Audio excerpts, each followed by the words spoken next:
വന്നിരിക്കുന്നത് പേനയെ വെച്ച് എളുപ്പത്തിൽ ഉണ്ടാക്കാൻ കഴിയുന്ന ഒരു തോക്കുമായിട്ടാണ്. പണിയിലേക്ക് കിടക്കാം.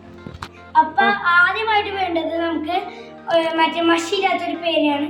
അപ്പൊ നമുക്ക് എല്ലാ പാർട്ടും പിടിപ്പിച്ചു. അപ്പോൾ ഇത്ര സാധനങ്ങൾ വെച്ചാണ് നമ്മൾ ഇത് ഉണ്ടാക്കാൻ പോകുന്നത്. ആദ്യമായി വേണ്ടത് നമുക്ക് ഒരു പേനേൻ്റെ ഒരു ബോഡിയാണ്.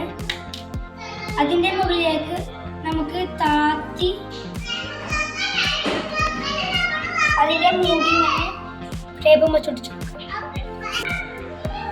അപ്പം റബ്ബർ ബാൻഡ് ആയിട്ട് നമ്മളിവിടെ ടേപ്പ് ഒടിച്ച് റെഡിയാക്കി വെച്ചിട്ടുണ്ട്. അടുത്തതായി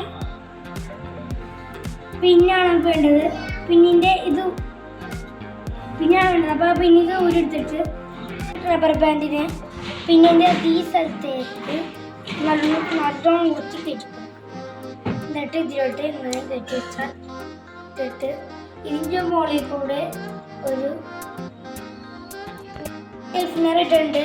അതിൻ്റെ അടിയിലത്തെ ഭാഗത്ത് ആ കുഴലിലേക്ക് ഇത് പിന്നെ കയറ്റി കൊടുത്തിട്ടുണ്ട്. അപ്പോൾ നമ്മുടെ തോക്ക് റെഡി ആയിട്ടുണ്ട്. ഇനി നമുക്ക് പരീക്ഷിക്കാം.